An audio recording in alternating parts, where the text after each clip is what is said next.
ഞങ്ങൾ കൊളപ്പള്ളി നടന്നിരുന്ന marine expo കാണാൻ പോയതാണ്. 110 രൂപയാണ് ഒരാൾക്ക്. ഞാനും അമ്മയും ചേച്ചിയൊക്കെ കൂടെയാണ് പോയത് കേട്ടോ. ഇതേ നമ്മുടെ സ്പൈക്കുട്ടനാണ് ആദ്യം നമ്മൾ വരവേക്കാൻ നിൽക്കുന്നത്. അത് ഓടി നടന്ന് എല്ലാവർക്കും കയ്യും കാലൊക്കെ കൊടുക്കുന്നുണ്ട്.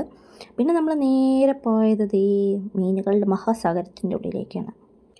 ഇവിടെ കണ്ടോ, നമ്മുടെ കോഴിക്കുട്ടികൾക്ക് കളറടിച്ച് വരില്ലേ, അതേപോലെ വെള്ള മീനുകൾക്ക് കളറടിച്ച് വന്നിരിക്കുകയാണോ എന്നൊരു ഡൗട്ടുണ്ട്.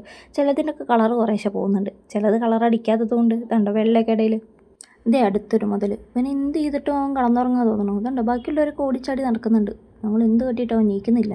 അമ്മ വരെ മോനെ ഉണ്ണി നീക്കിടാന്ന് പറഞ്ഞു, എന്നിട്ട് പോലും അവൻ നീറ്റില്ല. അടുത്തത് കുറേ ഏഞ്ചലുകളാണ് കേട്ടോ. പിന്നെ ആ ഒരെണ്ണം ചത്തേന് സങ്കടമായി, കരച്ചിലായി. പിന്നെ അതൊക്കെ ഒന്ന് മാറിയത് ഈ വെള്ളാരം കല്ലിൻ്റെ മുകളിൽ കൂടെ കണ്ടോ നല്ല മീനുകൾ. അവരെയൊക്കെ ഒന്ന് കണ്ടപ്പോഴാണ് അടുത്ത ആൾക്കാർ ഭീകരന്മാർ വലിയ മീനുകൾ, അതിൽ ഏറ്റവും വലുതിനെ കണ്ടുപിടിക്കലായിരുന്നു സീൻ. ഇവന് തന്നെ.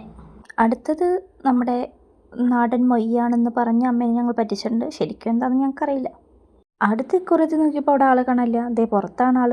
എനിക്ക് ജസ്റ്റ് ഒന്ന് തൊടണമെന്നേ ഉണ്ടായിരുന്നുള്ളൂ. പക്ഷെ അവിടെ പോയപ്പോൾ എടുത്തോളാൻ പറഞ്ഞപ്പോൾ എടുത്തു. ആ മുഖത്തൊട്ടും പരിഭ്രമമില്ലല്ലോ. പണ്ടേ ഞാൻ അങ്ങനെയാണ്, ഭയങ്കര ധൈര്യശാലിയാണ്. പക്ഷെ ആളുടെ പൊസിഷൻ ഒന്ന് മാറിയപ്പോഴത്തേക്കും ചെറുതായിട്ടൊന്ന് പേടിച്ചു. പിന്നെ ഒരു വികാരമില്ലാത്ത നമ്മുടെ ഇക്കുവന ചേട്ടൻ. ഇവിടെ എഡിറ്റ് ചെയ്യുമ്പോഴാണ് കണ്ടത് ബാക്കിൽ പിരാനയാ. പിന്നെ ഗൗരാമി വന്നു, നമ്മുടെ ആമക്കുട്ടന്മാർ വന്നു, പിന്നെ ആരലോ അങ്ങനെ എന്തോ സാധനം. പിന്നെ നമ്മുടെ നമ്മുടെ മത്സ്യകന്യക. എന്താ ലുക്ക്. ഇവരുടെ ഈ ഒടുക്കത്തെ സ്ട്രക്ചർ കാണുമ്പോഴാണ് എനിക്ക് സഹിക്കാൻ പറ്റാത്തത്. പോണ പോക്ക് കണ്ടോ, എന്ത് രസമല്ലേ.